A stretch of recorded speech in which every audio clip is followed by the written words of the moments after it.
एक महाचक्रवात आने को है कर्ण।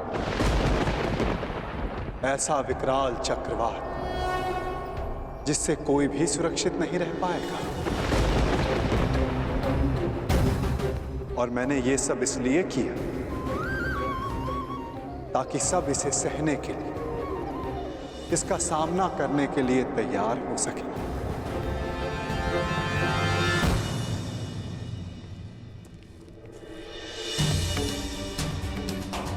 माताश्री, अब हमारे पीछे कोई नहीं। परंतु हमें शीघ्र ही जाना होगा ना। माता प्रतीक्षा कर रही होंगी। हमारे विलंब से चिंतित हो जाती हैं वो।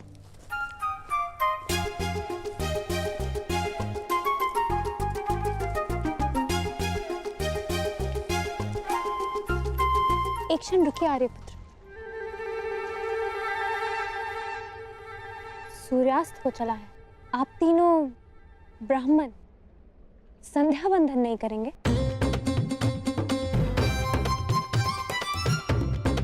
कोई ब्राह्मण किसी भी परिस्थिति में संध्या बंधन नहीं भूलता।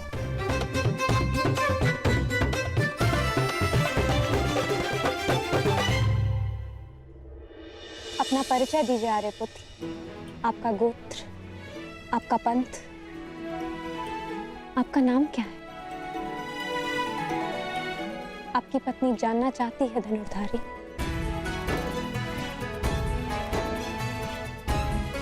अपनी पत्नी से भी अपना नाम छुपाने का क्या कारण हो सकता है? उस पत्नी से जो कदाचित आपको पहचान चुकी है।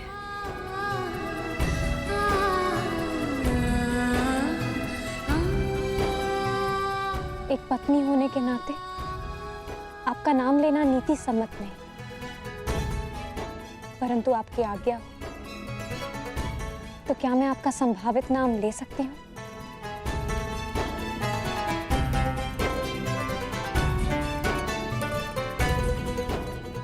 याज्ञसेनी द्रौपदी अपने महाधनुर्धारी पति पांडुपुत्र अर्जुन को प्रणाम करती है।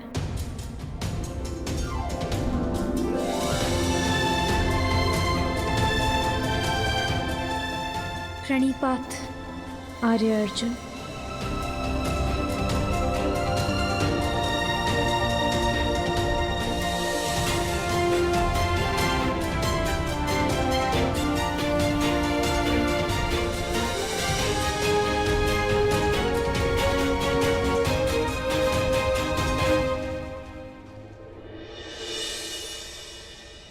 तो आप उस भीषण चक्रवात के लिए सबको तैयार कर रहे हैं? सबको, एक पाषाण को भी और एक पंख को भी। शीघ्र हस्तिनापुर लौट जाओ कर और तैयार रहो। चूंकि नियति की जो आंधी आने वाली है वो पाषाण और पंख में अंतर नहीं करेगी कर्ण।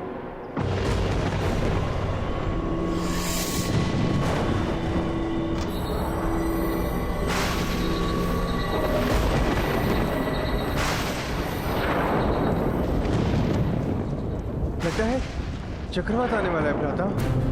चिंता मत करो नकुल, हम समय पर घर पहुंच जाएंगे। परंतु माता से कहेंगे क्या? कहना क्या है, उन्हें चकित कर देंगे। हाँ, चकित ही सही, परंतु माता के मुख पर मुस्कान तो आएगी।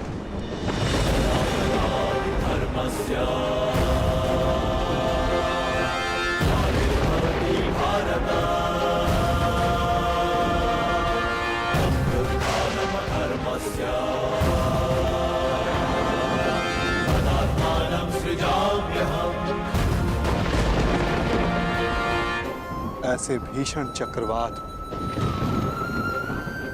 पाषाण भी पंख बनकर उड़ जाता है कर्ण।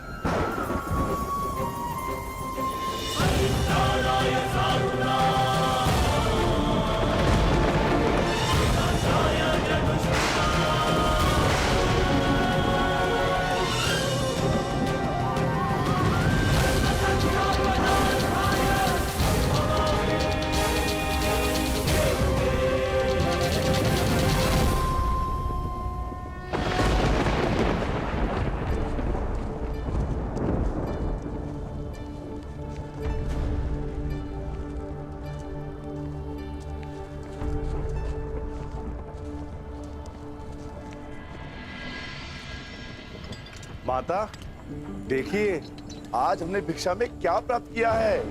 देखना क्या है, भिक्षा ही लाए होगे ना। माता श्री, आपको देखना चाहिए, आप चकित रह जाएंगी। आ रही हूँ भीम। शीघ्रता कीजिए माता।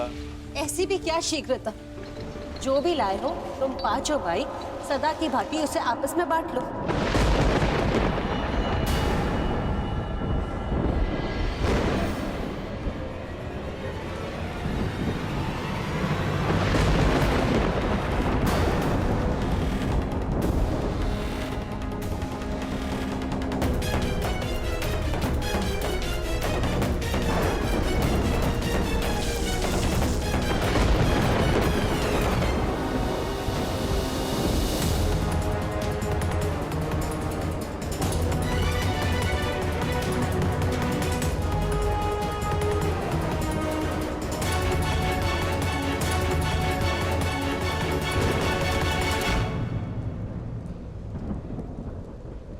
आपने क्या अनर्थ कर दिया माता श्री।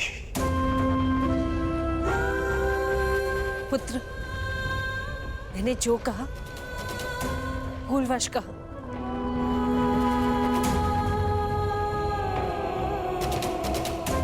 वही कहा जो तुम सबसे प्रतिदिन कहती थी। इसका अर्थ ये नहीं कि मेरी बात पाषाण की रेखा है। मैंने जो कहा उस बात का विस्मरण कर लो। जिस प्रकार हर एक कर्म का अपना एक फल होता है, उसी प्रकार मुख से निकले हर एक शब्द का प्रतिफल होता है। विशेषकर माता के शब्दों का। ये शब्द ही तो हैं जो कभी वरदान बन जाते हैं और कभी श्राप।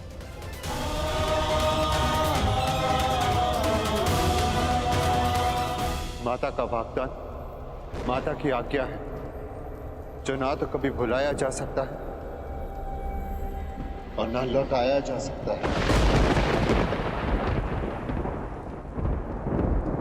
परंतु भ्राताश्री, उन शब्दों का विस्मरण करना होगा। एक स्त्री 5 पुरुषों से विवाह कैसे कर सकती है? अद्भुत!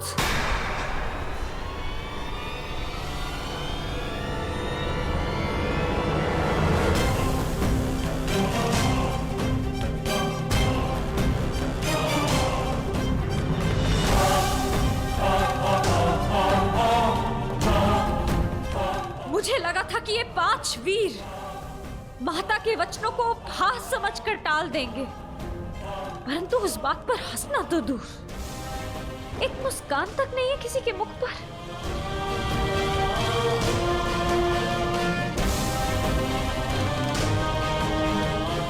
मुझे तो लगा था कि आप सब मुझे सांत्वना देंगे कि पांचाली, माता श्री ने भूलवश जो भी कहा उससे व्यथित ना हो, परंतु आप सब ये मंत्रणा कर रहे थे कि 5 पुरुष एक स्त्री से कैसे विवाह करेंगे।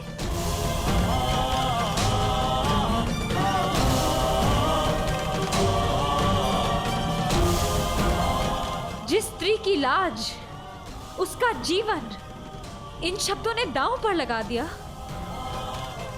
उसकी तनिक भी चिंता नहीं किसी को। स्त्री को भिक्षा की रोटी समझ लिया आप सबने।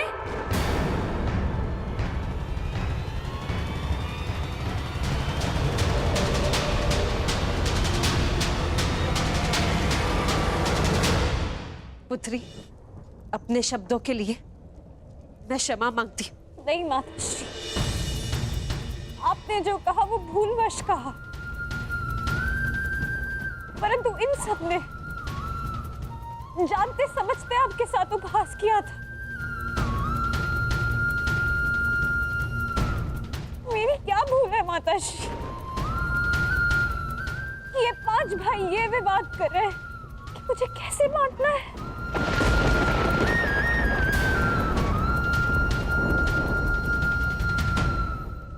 आपने मुझे स्वयंवर में वरा है आर्य अर्जुन।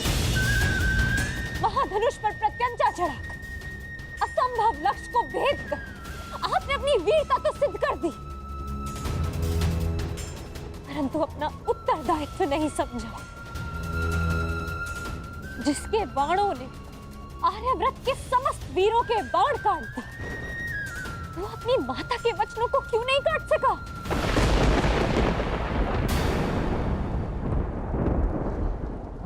धर्मराज समझे जाने वाले प्रथम पांडवश्री माता के वचन झूठे सिद्ध, इस अधर्म की व्याख्या आप कर बैठे, परंतु एक स्त्री के मान की रक्षा का धन वो नहीं सूझा आपको।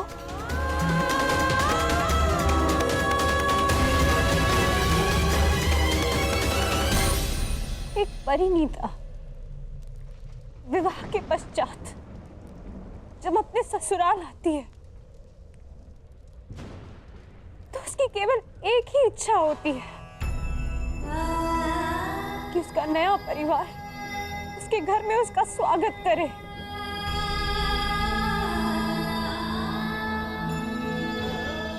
परंतु यहाँ मेरा बंटवारा करने पर विचार विमर्श कर रहे हैं आप सब, अपनी माता को चकित करने के प्रयास में।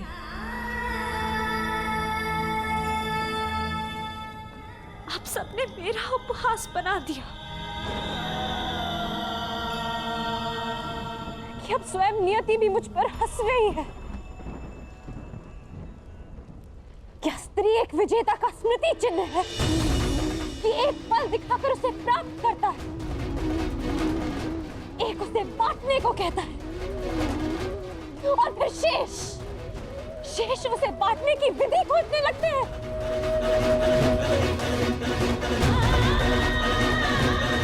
महाबलशाली वृकोदर भीम, जिसने एक विशाल वृक्ष उठाकर मेरी रक्षा की चुनौती ली थी, पवन वेग से युद्ध किया, क्या वो उस पांचाली को उसका मान बनाए रखने का आश्वासन नहीं देगा?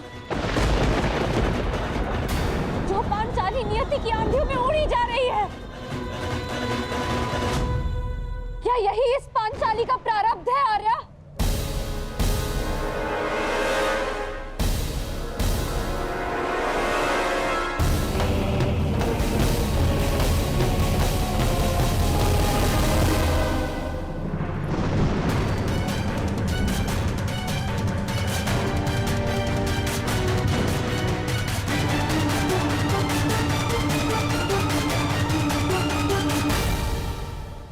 स्वागत है अंगराज कर्ण, स्वागत है।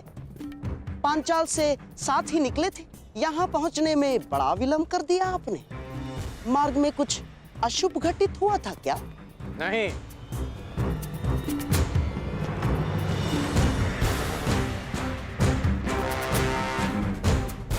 परंतु आपके इस भांति मार्ग में आने का अर्थ है कि यहाँ अवश्य कुछ अशुभ घटित होने वाला है। तुम्हारी विलक्षण बुद्धि को देखकर कभी कभी मुझे आश्चर्य होता है कि क्या तुम सचमुच सूत पुत्र ही हो? और एक बात, क्या द्रौपदी का वरण करने वाला वो युवक सचमुच ब्राह्मण पुत्र था अंगराज? है? और प्रश्न तो ये भी उठता है कि अर्जुन जैसे महाधनुर्धर का सामना करने में सक्षम कर्ण ने उस ब्राह्मण से युद्ध क्यों नहीं किया? अर्थात परशुराम शिष्य को पराजय का भय हो ही नहीं सकता। तो उस युद्ध से पीछे हटने का कारण क्या था अंगराज कर्ण? क्योंकि एक सच्चा योद्धा युद्ध नीति का पालन करता है, वो ना कारण किसी से युद्ध करता है और ना किसी का अधिकार छीनता है। उस युवक ने अपने बल और कौशल से वो स्वयंवर जीता है। परंतु ये बात आप कैसे समझ सकते हैं? क्योंकि हाथों में बांसें रखकर षड्यंत्र रचने वाला एक सच्चे योद्धा का मन नहीं समझ सकता।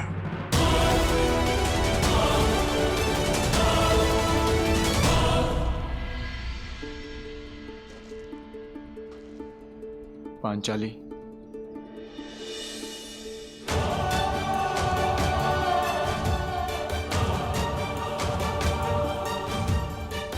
मुझे क्षमा कर दो पांचाली।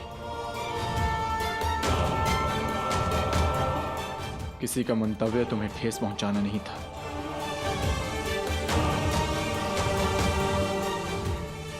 स्त्री का मान ओस की बूंद की भांति होता है आर्य। भूमि पर गिरी और अस्तित्व समाप्त। तुम्हारे अस्तित्व की रक्षा होगी पांचाली। हाँ देवी अग्निसेन, ये सत्य है कि माता के वचन झूठे नहीं हो सकते, परंतु ये भी सत्य है कि नियति को तुम्हारा उपहास नहीं करने दिया जाए। इसलिए दोनों ही नातों में संतुलन बनाए रखने के लिए हम सब ने एक निर्णय लिया। तुम्हारा विवाह अर्जुन से ही होगा, ताकि तुम्हारा मान बना रहे और माता के शब्द झूठे ना हो। इसलिए शेष 4 भाई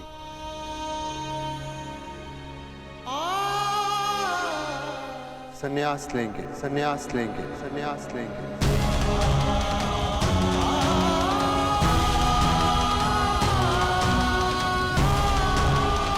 अब 4 वीर संन्यास लेंगे और इतिहास सदैव द्रौपदी को धिक्कारेगा कि पांचाली ने गृह प्रवेश करते ही 5 भाइयों को बांट दी। मुझे समझ नहीं आता कि आप लोग कोई सीधा सा हल क्यों नहीं ढूंढ लेते। माता ने जो कुछ भी भूलवश कहा, उसे भूल क्यों नहीं जाते आप लोग? ये संभव नहीं है देवी। माता के शब्दों को काट पाना हमारे वश में नहीं। माता के निवेदन पर भी यह संभव नहीं। माता के शब्दों का स्पष्ट अर्थ था कि हम 5 भाई तुमसे विवाह करें। बस!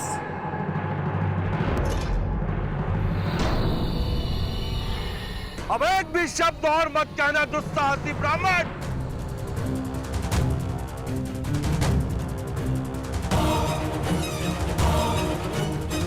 पांचाल नरेश द्रुपद की पुत्री का इतना बड़ा अपमान करने का दुस्साहस कैसे किया तुम सबने?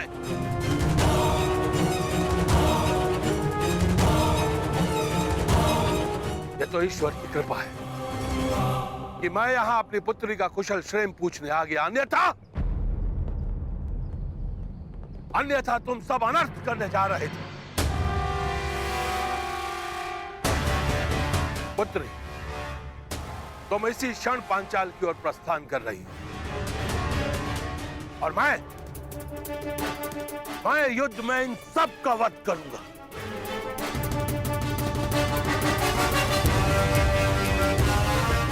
सर्वप्रथम तुम्हारा वध करूंगा।